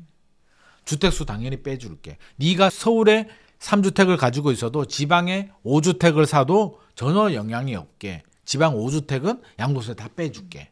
3주택 가지고 있는 사람은 그냥 3주택으로만 봐줄게. 양도세 5년간 면제. 살 때도 취득세 들어가잖아요. 취득세 안 받을게. 그냥 1주택으로 봐주는 게 아니라 취득세 그냥 감면해줄게. 까짓 거 뭐. 재산세, 종부세 50% 감면해줄게. 지방 아파트들에 대해서. 제발 좀 사줘. 그리고 금리 걱정돼? 대출? 알았어. DSR 적용 안 해줄게. 2025년까지 지방 미분양을 사면 그 집에 대해서 대출 받는 거는 DSR 적용 안 할게. 그냥 나오게 해줄게. 금리? 금리 저렴하게 좀 해줄게. 은행 팔 좀 비틀어가지고 좀 저렴하게 해줄게. 그 정도면 할까요? 안 할까요? 서울에 한 5억 가지고 있는 분이 그 정도 당근을 준다면 저라도 개성이 두들겨 볼 것 같은데요. 그래? 지방의 미분양 중에 좀 괜찮은 곳들이 어디 있지? 대구, 부산 중에 역세권에 브랜드 아파트 중에 미분양 난 게 어디 있을까? 저라도 찾아볼걸요? 왜? 5년 동안 발생한다잖아요. 발생하는 양도세 빼주고 집 살 때 취득세도 빼주고 대출도 해주고 저리대출 해주고 재산세 보유세까지 감면해준다는데 계산기 안 두들길 사람이 어디 있겠습니까? 이렇게 해서 짧게 단기적으로 이걸 딱 끊어버려야 되는데 지금 이걸 못하고 있으니 미분양 문제를 지금 3년째 질질질질 끓고 있잖아요. 정광석화처럼 문제가 생길 때는요. 만약에 제가 몸이 안 좋아서 수술하게 되면 의사는 어떻게 해야 돼요?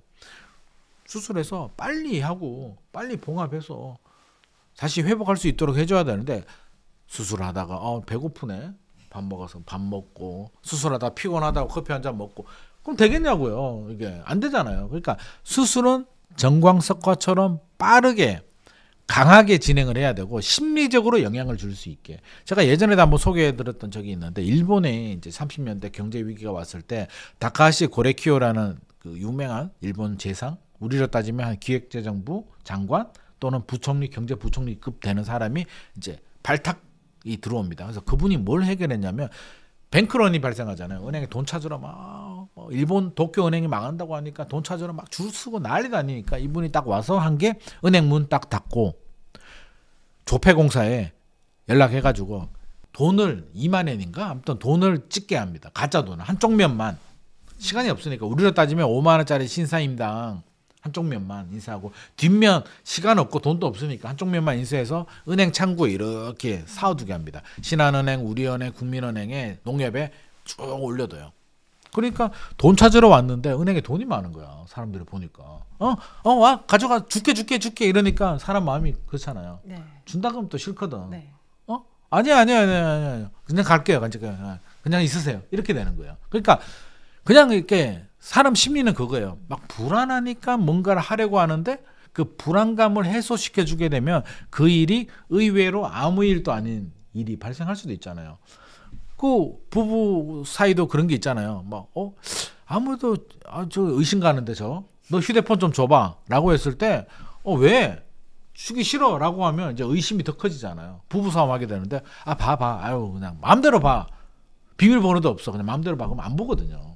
똑같습니다. 이게 심리거든요. 그러니까 정책도 그렇죠. 심리적으로 와 맞네. 이게 미분양 되겠네. 사러 가야겠네. 굳이 지금 서울에 이 비싼 집을 내가 왜 사야 돼? 지방에 하는 게 더 사야겠네. 라고 하는 심리가 들 정도의 대책이 나온다면 저는 미분양 빠르게 소진될 수가 있고요. 미분양이 소진돼야만 PF 문제가 해결이 될 수 있습니다.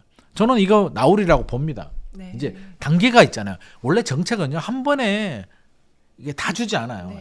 이 공무원들이 캐비넷 우리 옛날에 캐비넷이라고 하죠. 너도 꼭 하나씩 꺼내거든. 꺼내고 반응 보고 꺼내고 반응 보고 하는데 한 방에 팍 해야 되거든요. 이제 나올 때가 됐습니다. 그러면 우리는 이제 전제 조건 한번 달아볼까요? 만약에 이게 나와요. 나오면 그냥 아무데나 가서 막 사면 안 되잖아요. 그렇죠. 그러면 우리는 이제 지방 미분양에 대해서 이제 조사를 할 때 미분양은 이제 원인을 좀 파악해야 돼요. 그렇죠. 미분양이 왜 생겼지? 그러면 딱 가잖아요. 그러면 A라는 아파트가 있고 지역에 따라서 있으면 지역에 대해서는 기본적으로 미분양이나 입주 물량 상태, 인구, 일자리 같은 거 좀 봐야 되고요. 단지별로 본다면 이 미분양이 부동산 시장 분위기가 안 좋아서 발생한 미분양인지 아파트 자체의 문제인지. 아파트 자체의 문제라면 뭐예요? 가보니까 지도를 보거나 현장 답사 가보니까 논밭에 허벌판에 지하철역도 없고 논밭에 그냥 아파트만 덩그러니 주변 인프라도 그냥 단지 내 상가 정도만 있는 이거 언제 좋아질까? 알 수가 없잖아요. 이런 아파트들 안 된다. 미분양. 고분양가 너무 높아. 가격이. 와 이거 미쳤네. 라는 생각이 드는 고분양가 단지는 안 됩니다. 하지만 가보니까 괜찮네. 지하철역도 생각보다 가깝고 주변 편의시설도 좋고 초등학교도 있네. 근데 왜 미분양이지? 보니까 입주 물량이 너무 많은 거예요. 이 입주 물량은 시간이 지나면 해결이 되잖아요. 미분양 문제도 소진이 될 거니까. 그러면 이런 단지들은 그러니까 아파트 자체의 문제라기보다는 주변 환경, 시장의 문제라면 시간이 해결해 준다. 하지만 아파트가 문제라면 나홀로 아파트의 세대수도 작고 주변 인프라도 없는데 브랜드도 없어. 가격은 비싸. 이런 아파트는 하면 안 되는 거죠. 그러니까 우리가 미분양을 찾을 때는 이게 시간이 그러니까 정책과 시간이 해결해 줄 수 있는 문제인지 아니면 그냥 고질적인 문제가 있는지는 우리가 좀 판단할 필요가 있겠다. 전자를 선택해야 되겠죠. 시장과 정책이 문제라면 시장과 정책은 언제든지 변합니다. 그래서 저는 이제 조만간 파격적인 대책이 나올 때가 됐다. 지금 미분양이 늘어나고 있거든요. 아마 몇 달 안에 나올 수도 있을 것 같습니다. 나오게 되면 커피 한 잔 사세요. 네, 알겠습니다. 그렇다면 지금 이렇게 좀 지방의 미분양 현재 상황이 좀 어떤지 좀 간단하게 말씀을 해주시면 좋을 것 미분양 지금 굉장히 많은데요. 안 그래도 제가 지금 미분양 자료를 좀 뽑아왔는데 전국 미분양 물론 1월 기준입니다. 1월 기준인데 72,000호, 72,624호 정도가 가지고 있고요. 이 중에 지방이 52,876호, 거의 한 80% 정도 가깝죠. 73% 정도가 지방이고, 문제가 되는 건 이제 준공업 미분양이잖아요. 준공업 미분양 같은 경우는 22,872호, 전국에 22,000호 정도의 미분양이 있습니다. 한 광교 신도시 정도 물량이 전국에 이제 빈집으로 짓고 났는데도 집주인을 찾지 못하고 있고요. 이 중에 18,426호가 지방입니다. 빈집. 네. 뭐 중국에 비하면 양반인데, 중국은 뭐 1억 3천 채라는 말이 있던데 제가 그걸 뭐 확인을 못 해가지고 잘 모르겠는데, 우리한테는 이 2만 호도 커요. 22,000호, 지방에 18,000호가 큰데, 문제는 뭐 추세 흐름이 준공업 미분양은 계속 늘어나고 있습니다. 그냥 미분양은 늘어났다가 줄었다가 7만 5천, 원래 그 2022년 금리 올라가고 문제되기 전까지는 뭐 전국 미분양이 2만 호 수준이었거든요. 17,000호, 2만 1,000호 수준에서 뭐 7만 5천호, 7만 8천호까지 늘어났다가 6만 5천호 줄어들었다가 다시 이제 7만 2천호까지 늘어나고 있는데, 준공업 미분양은 계속 늘어나요. 이게 앞으로 더 늘어날 겁니다. 2만 2천, 2만 4천, 2만 6천 이렇게 가면 정부 입장에서는, 왜 정부가 강한 규제가 안 나오냐면, 제가 앞서서 이제 우스갯소리로 아유 좀 하는 김에 파격적으로 하지 왜 한 장씩 캐비넷에서 꺼내는 거야라고 하는데, 정부 입장에서는요, 국토부 입장에서는 그렇게 하고 싶죠. 근데 기획재정부 입장에서는 세금을 깎여주게 되면 세수가 감소하잖아요. 그렇죠. 근데 야, 전국 미분양 7만 2천 호는 과거에 16만 호, 18만 호 간 적도 있는데 7만 2천 호 가지고 왜 세금을 깎아주고 이렇게 난리니? 라고 하겠죠. 대출 DSR 빼주자라고 하면 금융위원회에서 아니 왜 그래? 대출 기조를 바꾸면 어떡해? 7만 2천 호 가지고 대출은 DSR은 일관성 있게 진행을 해야 돼. 작년 2024년 7월에 우리 한번 봤잖아. 2달 연기해서 우리 고생한 거 왜 그래? 라고 한단 말이에요. 그러면 국토부 입장에서는 이거를 설득할 명분이 없는데, 이 통계가 지속적으로 더 늘어난다. 지금보다. 그렇다면 내 말이 맞지. 그때 내가 2만 2천 호 때 하자고 했잖아. 이걸 3만 호까지 놔두면 너 어떡할 거야? 라고 하면 기획재정부나 금융위원회도 아 그렇네. 우리가 틀렸나? 라고 하면서 그런 대책들이 나옵니다. 그러니까 이게 추세 흐름을 보게 되면 줄어들 수가 없어요. 준공업 미분양 늘어납니다. 늘어나게 되면 결국에는 그런 카드가 나온다. 그런 카드가 나왔을 때 우리가 넉넉히 있을 게 아니라 정부가 주는 혜택은 받아 먹어야죠. 재빠르게 움직여야 됩니다. 그래서 우리가 준비를 하다가 해야 되기 때문에 미분양도 우리가 관심을 가져야 되는데, 지금 급하게 움직일 필요는 없고요. 당근이 조금 더 나올 때까지는 기다렸다가 기회가 왔을 때는, 이게 기회입니다. 미분양. 우리 미분양의 역사 보게 되면 광교 신도시도 미분양, 동탄 신도시 미분양, 위례 신도시도 미분양이었고요. 결정적으로 우리 반포에 가면 고급 아파트 있잖아요. 퍼스티지, 레미안 퍼스티지, 반포 자이, 반포 재건축한 아파트. 이 아파트들이 미분양이 났다는 거 아닙니까? 2008년도에. 평당 3.3제곱미터당 분양가 3천만 원에. 그때 제 후배가 찾아왔잖아요. 그래서 형, 강남이 평당 3천에 분양을 한대. 미친 거 아니야? 이게 말이 돼? 그래서 제가 미쳤네. 강남이 미쳤네. 이게 뭔 일이에요? 이게 뭐 25평이 뭐 8억 9억에 34평이 10억이 넘는다고? 강남이 왜 이래? 내가 미쳤더라고. 그때 샀어야 되는데 진짜 지나고 나니까. 그게 그런 거예요. 미분양이. 자, 반포 레미안 퍼스티지, 반포 자이 한번 생각해 보자고요. 입지? 지하철역 역세권에 백화점 있고, 학군 좋고, 편의시설 좋고, 좀 더 가면 한강에. 근데 왜 미분양이 났을까? 글로벌 금융위기에 서울이 꺾일 때가 부동산 시장 분위기가 꺾여서 미분양이 났잖아요. 고분양가 3.3제곱미터당 3천만 원이 그때 엄청난 고분양가였냐. 굳이 생각의 차이죠. 그렇게 따져본다면 안 할 이유가 없었는데, 저처럼 그냥 3천만 원? 그때는 3천만 원이 큰 돈이긴 했어요. 그렇죠. 하지만 그게 그렇게 난리가 날 정도는 아니었거든요. 그러니까 저 같은 실수는 하지 마시고, 미분양이 이제 아무렇게나 하지는 마시고, 이런 기회가 왔을 때 하시면, 또 2013년도에도 기회가 있었잖아요. 박근혜 정부 시절. 5년간 양도세 면제 해줬어요. 1주택자 집을 사게 되면 5년간 양도세 면제를 해줄게. 주택수도 기존에 집이 있어도 없는 거로 봐줄게 라고 했는데 그때 누가 집 산 줄 아세요? 지방에 계시는 부산 대구에 계시는 분들이 서울 수도권의 집을 이제 원정 쇼핑합니다. 서울 분들은요 무서워서 못 삽니다. 더 떨어질 줄 알고. 어떻게 이게 세금 혜택이 문제야 지금 집값 떨어지는데. 지방 분들은요 서울 사람들 왜 저래 혜택을 주고 서울 집값이 이제 바닥을 찍고 올라갈 때가 됐는데 사야지라고 해서 전세 끼고 막 사거든요. 그러니까 큰 물줄기와 큰 흐름을 봐야지 우리가 그 한 개 한 개의 이벤트에 이게 함몰되면 안 된다. 그래서 미분양 문제도 기회가 왔을 때 잡는 건 저는 좋은 방법이 아닐까 싶습니다. 사실 앞서 이야기해 주실 때 준공후 미분양이 계속 증가하고 있는 지금 상황이라고 하셨는데 그래도 앞으로 이렇게 서울과 지방 부동산 간의 갭이 또 시간이 지나면 메워질 거라고 보시나요? 어느 정도는 메워지는데 뭐 옛날처럼 빠르게 완전히 더 가깝게 메워지기는 좀 어려울 것 같고요. 양극화는 우리가 좀 피하기 힘들 것 같습니다. 그래서 어느 정도는 살짝 따라올 수는 있어도 예전처럼 그 정도의 차이 많이 따라오기는 좀 힘들겠다. 왜냐하면 이제 몇 가지 원인이 있는데 우리 경제가 이제 저성장으로 들어가요. 이제 옛날처럼 경제 성장률이 5% 6% 가기는 현실적으로 좀 어려울 것 같습니다. 그냥 2, 3%대 정도 잘해야 못하면 1%고 올해는 아마 1% 갈 것 같고 2, 3%의 저성장으로 간다면 결국에는 불안하잖아요. 성장 동력이 없잖아요. 일자리가 있는 곳으로 또 사람 돈이 몰릴 수밖에 없고요. 일본에는 이제 지역 거점 도시들이 이제 이렇게 성장을 했는데 우리는 거점 도시라는 게 지금은 서울밖에는 보이지 않기 때문에 아마 서울로 더 많이 유입이 되면서 지방은 경쟁력을 잃는 사람과 자본을 모두 잃어버리는 결과. 부산이 이제 소멸 위기 위험이라고 하는데 부산에서 이제 젊은이들이 어디로 가냐면 서울로도 가고요. 포항으로도 가고요. 울산으로도 가요. 왜? 일자리를 찾아서. 네.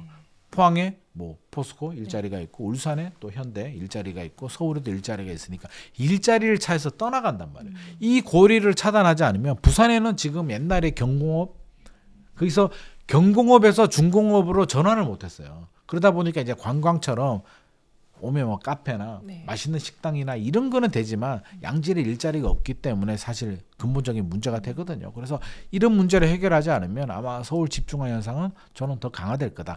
약간의 일부 부자 동네들 같은 경우는 그 동네에서 또 그 지역에서 또 수요가 유입이 되면서 집값이 올라가나 부산 대구의 집값이 일부 좋은 해운대나 뭐 광안리에 있는 일부 아파트 가격이 올라간다고 해서 그 지방의 지역의 아파트가 올라간다, 갭을 메운다라고 할 수는 없는 거잖아요. 그래서 그 지역의 랜드마크나 좋은 곳들은 여전히 상승을 할 것이다.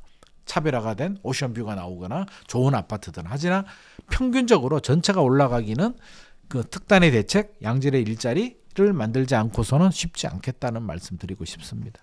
과거에 이렇게 소액으로 지방에 투자하는 게 유행일 때가 있었잖아요. 지금 좀 현금이 많지 않은 투자자라면 지금 시점에 약간 지방 부동산에 들어가는 게 괜찮다고 보세요? 아니면 조금 더 기다려야 된다고 보세요? 일단 미분양 같은 경우는 대책이 나올 때까지는 좀 기다려 보는 게 좋을 것 같고요. 그러니까 미분양을 사려고 한다면 좀 기다려 보셔라. 그리고 지역적으로 본다면 일단 서울 접근성을 생각해 본다면 사실 고기도 먹어본 사람이 또 먹거든요. 또 가는 길이 또 가거든요. 그러면 원정 투자 어디로 많이 갔을까 생각해 보면 근처에서 강원도에서는 이제 원주 쪽으로 좀 많이 유입이 됐었고요. 그래서 원주의 그 소형 아파트들 좀 관심을 좀 가지셔도 괜찮을 것 같고 지금은 이제 분위기가 안 좋으니까 주춤하고 있는데 찾아보면 또 소액으로 할 수 있는 아파트들이 있습니다. 시장 흐름에 뭐 지방에 대한 혜택이라든지 이런 게 나오면 원주도 저는 괜찮게 보고요. 지방에서는 이제 좀 살펴봐야 될 곳들이 부산, 대구는 커요. 그래도 인구가 줄어들어도 규모의 경제가 되기 때문에 그런 데 소형 아파트들 또 분위기 자체가 돌아올 수도 있잖아요. 그러니까 갭 메우기 돌아오면 또 부산에 뭐 영도구 이런 데 가면 또 소형 아파트 옛날 갭 투자 하던 그런 아파트도 있어요. 그래서 지금은 이제 주춤하고 이제 약세인데 또 좋아지면 그런 아파트들이 또 소액으로 사실 돈 얼마 안 들이고 사는 아파트들이 지금도 있거든요. 뭐 500만 원, 1000만 원.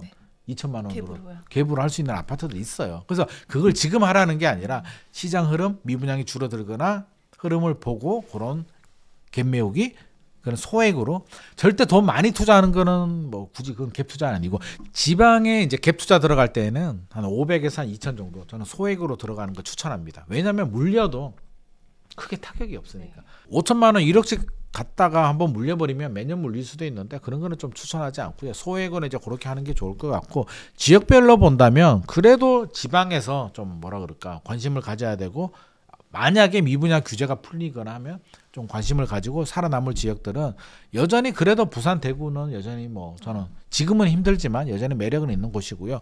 또 나머지 지역에서 찾아본다면 세종시 네. 저는 세종이 끌리더라고요.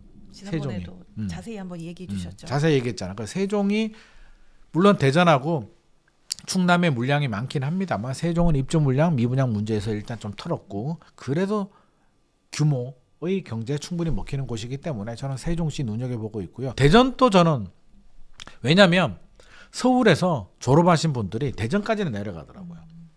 직장을 찾아서. 그래서 대전, 세종 저는 괜찮게 보고 있고 울산도 이제 최근에 좀 힘들다고는 하지만 그래도 현대가 버티는 대기업의 양질의 일자리가 있기 때문에 울산까지도 좀 관심을 가져도 좋을 것 같습니다. 네. 오늘도 이렇게 소중한 시간 내주셔서 좋은 말씀 많이 해주셔서 감사드립니다.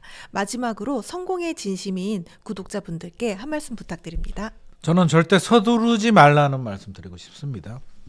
순서가 있어요. 그래서 기회가 오면 과감한 결단력 잡아야 되는데 두 가지를 준비를 해야겠죠. 서두르지 말고 기회가 왔을 때는 잡자. 그러면 어떤 분들은 그냥 계속 지켜만 보다가 타이밍 놓쳐버리는 분들이 있는데요. 그러면 기회가 왔을 때 잡으려면 또 서두르지 않고 분위기에 휩쓸리지 않으려면 우리가 또 그래도 성장길 유튜브 보면서 공부를 좀 해야 되잖아요. 그래서 흐름을 파악을 하고 준비는 하고 있대. 타이밍은 내 상황에 맞춰서 내가 무주택자라면 내가 언제 필요하냐? 자금이 되느냐? 내가 다주택자라면 정부가 규제를 풀어주거나 집값이 뚝 떨어질 때 그리고 지방에 투자하려면 지방에 그런 세제 혜택, 양도세 5년간 면제가 나올 때 나름대로의 전략과 시나리오를 가지고 준비하고 있다가 그게 영역 안에 딱 들어왔을 때 우리가 실행에 움직이는 거지 감성적으로 그냥 떨어지면 집 사야지 라고 하면 막상 떨어지면 무서워서 못 삽니다. 그래서 항상 준비를 하고 전략을 세우는 자세 필요할 것 같습니다. 네, 감사드립니다. 감사합니다.